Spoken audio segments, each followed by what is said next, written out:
Welcome to the Successful Nonprofits Podcast. I'm your host, Dolph Goldenberg, and friends. Today's episode, we're going to be talking about how to equip your team to problem solve without you with Luis Velasquez and Kristin Gleitsman. One of the reasons I really wanted to bring them on is I read their article in the Harvard Business Review. Really, that was the title of it, How to Equip Your Team to Problem Solve Without You. And it really did help me see that it's time for many of us to shift our perspectives and embrace a powerful approach that goes beyond just solving problems for our teams, like us solving it for them. And so in this conversation, we're going to be exploring how we can empower our team members to really unleash their own problem-solving potential, even, this is the best part, even when we are not present, even when we're not in the building. Luis, who holds a PhD in botany and also an MBA, by the way, has over a dozen years of coaching experience. He is a sought-after speaker and author, and you may have read him in the Harvard Business Review or Fast Company. He is the founder and managing partner of Velasquez Coaching and a leadership facilitator at Stanford Business School. He, by the way, also has served as a coach for Kristin Gleitsman, who co-wrote the HBR article with him, How to Equip Your Team to Problem Solve Without You. She is the Vice President of Discovery Research at Veracyte, a pioneering global diagnostics company. Kristin, Luis, welcome to the podcast. Thank you for the introduction. That's humbling. Well, thank you. I will say I've been looking forward to this conversation for many, many reasons. But it's interesting, as I was doing the intro, I realized I think I want to start this a little bit differently. So how did the two of you go from a coaching relationship, really, where Kristin, Luis was your coach and you were his client? How did you all go from that to really ending up co-authoring an article in HBR where you ended up talking about one of your mentees? Yeah, so Luis and I have worked together now for a good number of years. The first year and a half, he was my leadership coach during a fairly difficult transition I was going through at work. And that I successfully navigated, and I give a lot of credit to his coaching and helping me make that transition. At that point, I was promoted and given a larger organization. And, I also felt like I was coming into my own as a leader. So I asked Luis if he would be willing to be my team coach and sort of help not only me, but the team that I was now managing and scaling make transitions of their own. So several of them needed to grow from being individual contributors to being managers. Some of them needed to grow from being managers of teams to now being managers of organizations, so teams of teams. And I felt like the work that Luis and I had done together would be helpful for them. And so that's how we transitioned from him being my coach to him being my team coach. And then, obviously we had built a fairly deep relationship over those years, and I consider us friends. So when I left my last company and joined Veracyte, where I am now, we wanted to keep the relationship going. And there were so many good lessons that we learned together, I think, through the experience of building my team and growing my team and seeing the issues that arise for people as they make these different leadership transitions, that it made sense for us to just keep seeing how we could share that. And so this is our first of what I hope will be many articles together, kind of leveraging all of that insight. I will say I loved the article that the two of you wrote, and I think it actually starts off with a story that I'm hoping you all are going to share. Go ahead, Kristin. Yeah, so it's the story that is a bit of an aggregate, right? So yes, I had mentees that I had to coach through this, but it's also a situation that I've seen pretty much from a 360-degree perspective. So I myself have been an umbrella manager. I have been managed by umbrella managers, and then I have managed umbrella managers. And so it's a circumstance that I am very intimately familiar with. And, in this case, right, it's hard to watch someone with all the right intention end up with all the wrong outcomes just because of sort of this approach being, a little off, particularly in an organization that's scaling and when your team is scaling and the need to bring new skills to bear on the situation. And Susan in the article, in some ways, was me. And so I think maybe easiest to speak about it from my own personal experience, which is, in fact, the story of how Luis came to be my coach. I was part of a company that scaled during the time that I was there. I was there for 5.5 years, from 100 people to almost 2,000. And in the middle of that, I was being thrown things left and right. And it was a bit of a brutal working environment. And especially when you're trying to move fast and scale, I felt as a manager, one of the things that was a sacred duty was to take care of my team. I still feel that way. It's just what it looks a little different now. At the time, what it looked like for me was to try to protect my team from the organizational turmoil and, all of the stress of all these projects coming at us. And so as a result, sort of much like the Susan in the article and much like I've seen other people go through, I was really trying to run out in front of all of these obstacles and tackle them. And what that led to was me being quite stressed out and not particularly effective. And then, having been on the other side of this equation a few times, it's also very disempowering for your team. So unless you provide them space to lean in and start to come into their own, oftentimes they'll sit back and they'll watch and they'll go, okay, well, Kristin has this, or, well, whoever has this, I'll wait. So I don't know, Luis, if you have more color you want to add to that, since I've come clean as being partly Susan here. I think that what I would like to add to this is the article, and let's define what an umbrella manager is.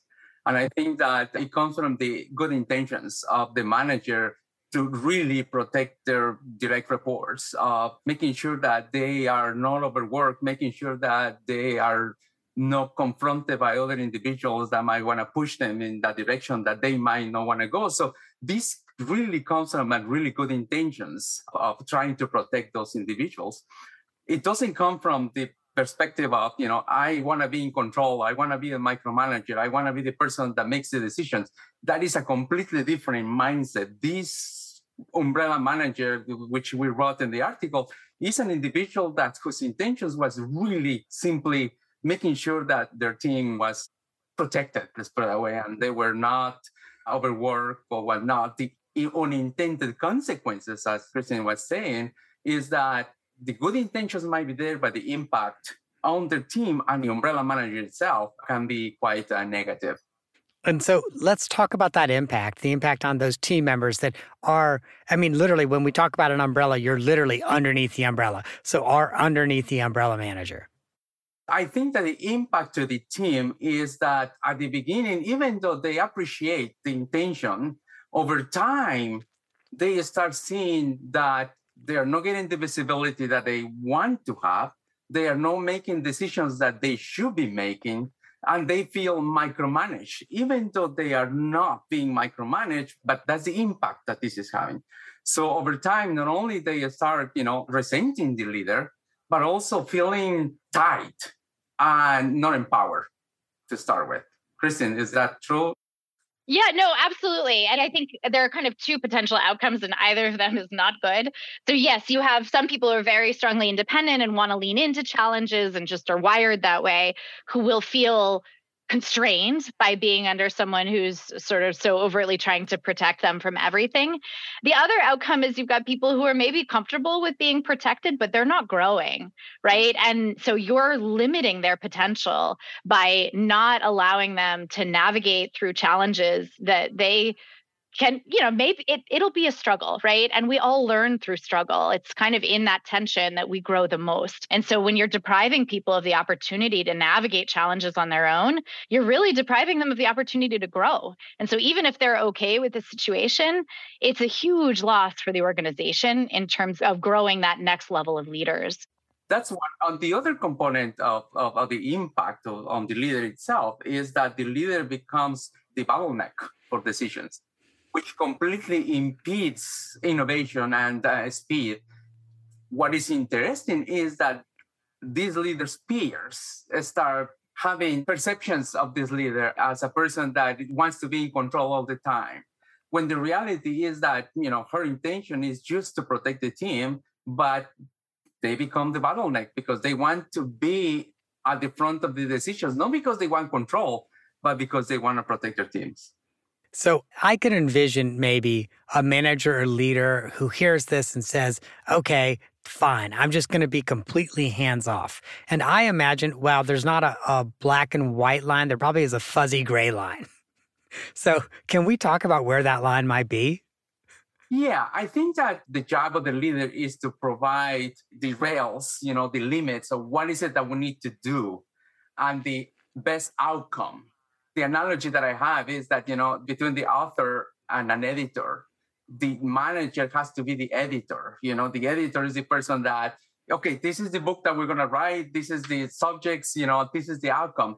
The people are going to be the authors and they're going to write the book. Having said that, I think that the leader needs to be aware of what is the progress of the book going. Does that make sense? So that is the analogy that I have on that component. Kristin, is that, what are you thinking? Yeah, and I think one of the pernicious things about this umbrella manager situation is the further you are in it, the harder it is to unwind because you have kind of put yourself front and center. And if things are moving quickly, you're like, how do I delegate this? What if the wrong decision is made? And there's a lot of fear of mistakes. But the other thing that happens then is when the leader's bandwidth is limited because they're going to back-to-back meetings all day long, they don't have the time to have that coaching conversation, really step back and observe what's the behavior of my direct report, what's their decision-making framework, how are they handling conflicts when they come up, and how do I have that conversation with them about where their approach is maybe not as beneficial as it could be, or, turning yourself into the trusted thought partner when that person comes to you and says, I'm really struggling with this relationship, or, wow, I feel really bullied by this colleague of mine. And, instead of going, okay, I'm going to go talk to that person, that I'm going to get in front of this. You say, okay, tell me more about that. How are you handling it? How are you thinking about that? And then as you kind of let go of your Legos, as they say, you have more time to do that sort of coaching conversation, really bring them up to where they need to be to operate even more independently. But I think, as Luis said, it's a lot of this is around providing the context and the guardrails and sort of being the editor, I guess. So I really appreciate, Kristin, that concept of the longer you've been doing this, the further in you are, the harder it is to unwind. The team is kind of morphed around what our behavior as a leader is, and everybody's so used to it. And so when you start to behave differently, they're like, what? Wait a minute, this isn't how we operate. Yeah, absolutely. And it's scary too when you're doing it for the first time, particularly if it's happening because you've had to kind of grow yourself in your career. Because usually, people who are promoted from IC to manager, they've been very, very good at executing. They make very few mistakes. They show good decision-making skills. And that does not mean that they have any idea how to pass that on to somebody else. And so there is a fear of if I put my team member in, are they going to make the same decisions as me? The answer to that is no.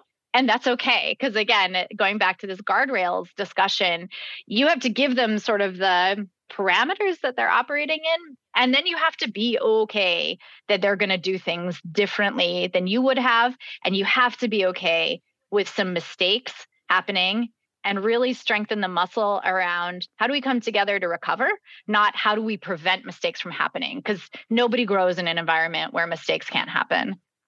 Yeah, two things. I just want to reflect really quickly for some of my friends who are listening who might not know what IC is. So I think Kristin was saying individual contributor to manager. So a lot of people go from individual contributor to manager.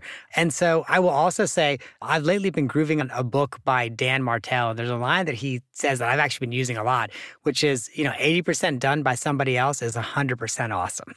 And that's so true, because I do think you're right. So often managers are like, they're not going to do it as well as me, or I could do it faster. And at some level, you reach a point where you're like, it doesn't matter whether or not I could do faster. Done by somebody else is better than done by me. And I think that there is a mindset that I try to get to people to understand that we are doers and now we need to become enablers. And that is a completely mindset with a completely different set of skills, including delegation and including the ability to let go of control. So once you assume I am an enabler, and I think that the key here is being intentional about doing that, because when we move from I see individual contributors to managers, especially in an organization like Kristin's that grows so fast, there is not enough room, there is not enough time to make that mental shift. But if we are not aware that there is such a mental shift, then we don't know what we need to do. So I think that the key here is being intentional about making the mental shift, understanding that you have to make the mental shift. Because if you make that mental shift, then you go with the intention of enabling, letting go of the control and the doing part. Luis, you just made a light bulb go off over my head. To my friends who are listening, if you're multitasking right now, please come back. Because oh my gosh, that was something I've not thought about. I am 30 plus years into my career and I've not thought about that. You're so right. I mean, someone goes from being an individual contributor where they've had full control over the product of their work. And so they're used to being able to think, yes, I have full control. I'm used to everything being 100% perfect, done exactly the way I want it done. And now you go to becoming a manager and you no longer have that full control and learning to accept that. Wow. Thank you. Really light bulb moment for me. Luis is really good at those light bulb moments. I cannot tell you how many I have had over the course of I'll be like, oh, it's a really hairy problem. And he'll say one sentence and I'll be like, oh, yeah, exactly that. Well, I'll say that's always a sign of a good coach. Yeah. A good coach is someone who's in just one moment can give you something that really changes the whole trajectory of the way you work. Well, I appreciate that. Just to expand on that, I think that a lot of times we focus on what we need to do. We need to let go. We need to do this. We need to do that. We need to empower this. And I think that the key is focus on being. I'm going to be an enabler because that creates the intention within yourself that you can start acting as such, as opposed to keeping a list of things that you need to do because you're not making that shift of being by just keeping a list of the things that you need to do. So going back to the intentions, I am going to be an enabler. I'm going to enable my team. And that changes your mental state and do things accordingly. Let's put it that way. One of the things that you talked about in the HBR article, and let me say, just so everyone who's listening knows, they outlined, I think, about 8 different things that really we can be doing in order to really help equip our teams to figure out how to solve their own problems without us. But one of the ones that I really loved is how we can help our team embrace discomfort. Because I actually think so often that's what makes growth for our team members so hard. And also, frankly, what makes growth for us so hard is it's not comfortable. So how do we help our team members embrace that uncertainty and discomfort? Kristin, do you have any insights on that? I think there's a lot you can do when you're setting up the relationship or the culture of the team so that everyone understands that some amount of failure is expected, right? That perfection is not the goal here. And that gives people the peace of mind to actually lean into that discomfort or do things that they've never done before, knowing that, there's a soft cushion, right? Somebody will be there to support and help them. So that's one thing. And actually, I will say the environment that I was in when I was going through this leadership transition, that was something that they did exceptionally well, was this sort of growth mindset of, fail forward, right? We're going to move fast and we're going to make mistakes and then we're going to pick ourselves up and move forward. And so I will say I really learned that from that environment. And I think that helps with the discomfort. I think the other thing that managers need to do is, again, and particularly if your instinct is to try to help bail out your direct report, is to lean back when you have that instinct of I need to give them the solution, or they seem really uncomfortable, I need to make this better for them, is to go, no, this is good. We're going to sit together. I'm just going to hold space for them to be in this state of discomfort. And I'm going to continue asking them questions instead of giving them what I would do in this situation. And then slowly over time, I think people build their own trust in themselves that they can actually do this work. I don't know, Luis, if you have anything to add to that. We were talking earlier, my children I love them so much. And because I love them so much, I want to help them in everything they do. But it's not about them, it's about me. I want to make things happen faster.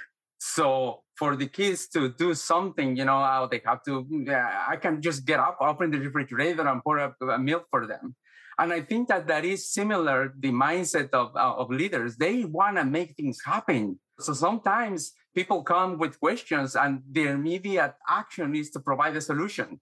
just because they want to avoid, having to teach them how to pour the milk and try to understand, what is that they need to do as kids. So I think that it is about avoiding not the discomfort of the individuals, but the discomfort that I have on doing that myself. So in other words, I need to understand that I am doing a disservice to my child if I do everything for them all the time.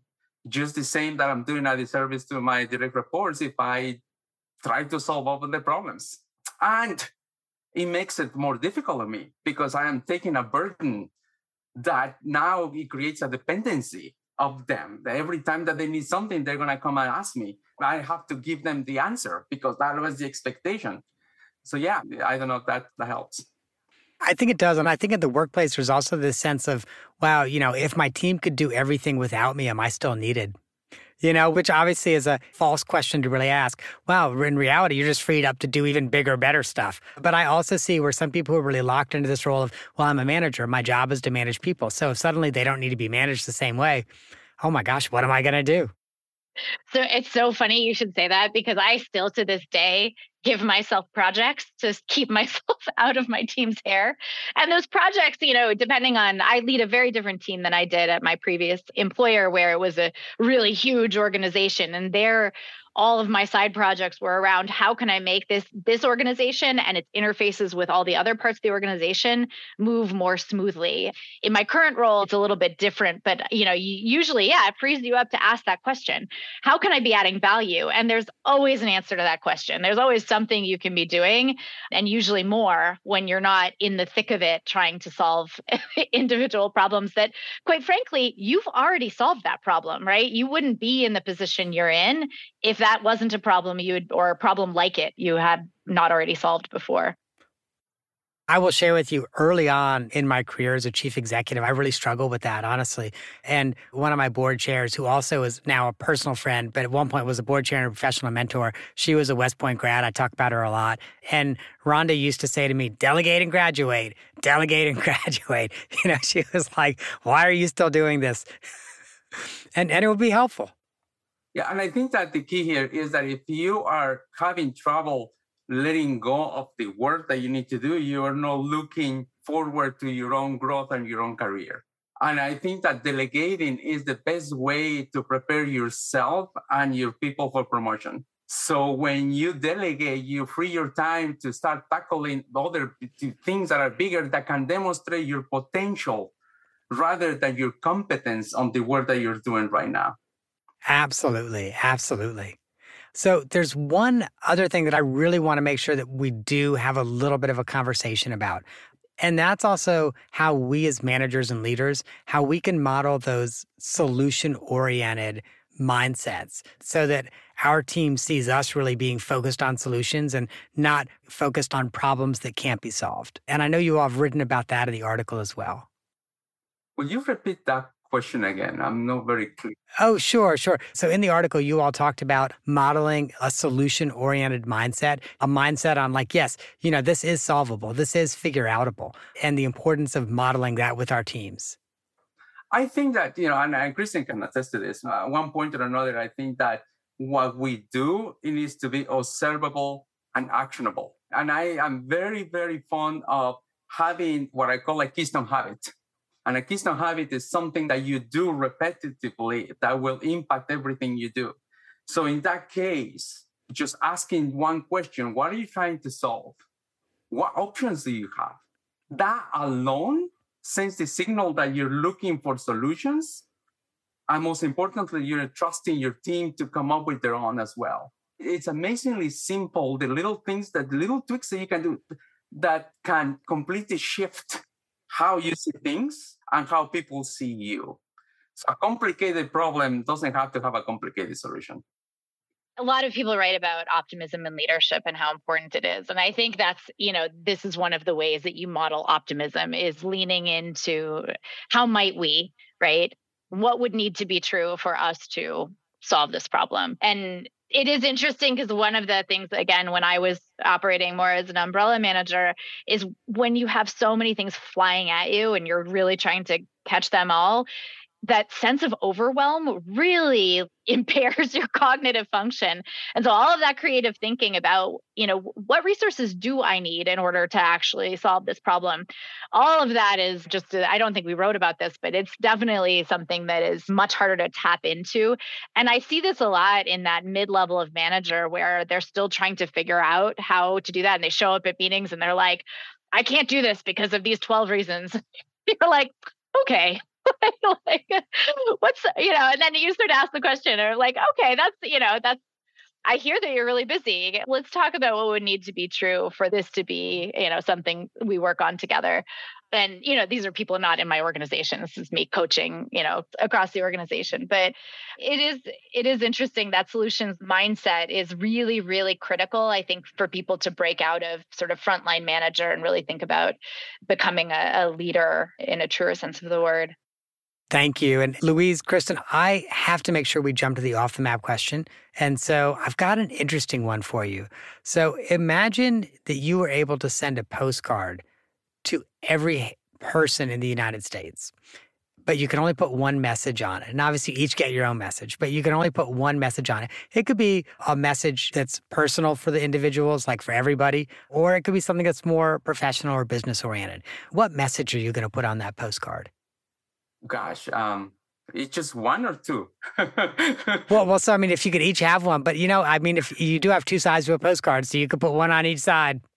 For me, it's I'm trying to decide. I have three. I think that for me is something that I do personally is that for me to act differently, I need to think differently. And for you to think differently, you need to see differently. And I think that a lot of times, so the message will be see differently, to think differently, to act differently. I like that. Ooh, that's crisp. That's clear. That's nice. Kristin, how about you? What's on your postcard? I think it would just be, you've got this. And I think that's deeply personal to me. I struggle a lot with confidence, which is, something that I tell myself occasionally when I'm not really sure. Like, you got this, you've done harder before. And I think there are a lot of people, right? I mean, I'm incredibly privileged from a whole lot of different perspectives to be in the position that I'm in, to have the resources that I do. And there are a lot of people that don't have anywhere near that kind of privilege. And so just to feel like you've got this, right? Life is hard, but you can rise to meet your circumstances. So I think that would be mine. Oh my gosh. I love that message of hope. Thank you. Thank you, Luis. Thank you, Kristin, so much for coming on the podcast. Before we say farewell, let's just make sure that our listeners know how to find you. And so Luis can be found at his coaching website, velascoaching.com. And at that website, you can find out more about his services, but he also has lots of resources on there that you definitely want to make sure you check out. And that's velascoaching.com. Additionally, this episode is supposed to air about August 15th. We are recording it in May because A, we're planners and we record far in advance, and B, I'm going on sabbatical this summer. So I will barely be back from sabbatical when this airs. But sometime around when this airs, Luis will also have a book coming out that you are going to want to get. I know I'm going to be pre-ordering it so that it will be on my desk when I get back from sabbatical. And that's Ordinary Resilience, Rethinking How Effective Leaders Adapt and Thrive. So make sure you also pre-order Luis's book, Ordinary Resilience. And I'll share with you for Kristin, what we're going to do is we're just going to link to her LinkedIn page, and you can always connect with her on LinkedIn. Hey, Kristin, Luis, thank you so much for being on the show today. Thank you so much. Thank you. I appreciate it. All right, my friends, if you need a link to pre-order that book or order that book, or you are looking for Velasquez Coaching, you can just go to successfulnonprofits.com. We are going to link both of those in the show notes. And let me share with you that if you found this episode helpful, I would suggest that you share it with someone else. It is so important that everybody seek coaching. Literally, I say this all of the time. Every professional athlete has a coach. regardless of how good they are. They could be the best hitter in baseball in the world. They could be the best quarterback in the world. They're going to have a coach. And so if you want to be the best or get near the best, then you really also have to have a coach. So that's the message I want to leave with you. And I encourage you to share this episode, maybe with someone else, so that they also will see the value of coaching. And while you're sharing it, please rate and review this podcast. And if you found this episode helpful, there are two that I really think you should consider. One is episode 203 with Carrie Rosbeck, The Secret to Resiliency. And the second, we're going to go in the Wayback Machine. Oh gosh, almost 250 episodes ago, episode 65, Empathetic Management in the Nonprofit Sector with Carrie Rice. Because, when we stop being that umbrella manager, if we don't show some empathy and genuine care, guess what? They're not even going to see us as a nice person either, and it's going to be much harder to work with them. So make sure you check out episode 65. That, my friends, is our show for the week. I hope that you have gained some insight to help your nonprofit thrive. And this has never been my favorite part of the show, but the lawyers make me do it. ChatGPT has made it a little bit more fun, though, because now instead of just telling you the disclaimer, which I used to know by heart, I now just have ChatGPT give me a different form of the disclaimer. So if Walt Whitman were to give you the disclaimer, here's what he might say. Behold, fellow travelers, in this grand cosmos of philanthropy and goodwill, this voice that echoes in your ears belongs not to an accountant, nor to an attorney, but merely to a humble conduit of ideas, a gatherer and sharer of wisdom. Like the lonesome sparrow does not weave the lily's silk, neither I nor my consulting practice can spin you tales of tax, legal, or accounting advice. We are but stargazers in this grand sky of knowledge, pointing out constellations, but never daring to draw them ourselves. What unfurls in this podcast like a sail catching the wind is just for your enrichment, a beacon of information in the twilight. Yet just as the moon's reflection on the sea cannot guide a ship to safe harbor, this show should not be your sole compass for navigation, and especially not in the domains of tax, legal, or accounting. It stands as a lighthouse, a hint of land, but not as the terra firma of tax and accounting itself.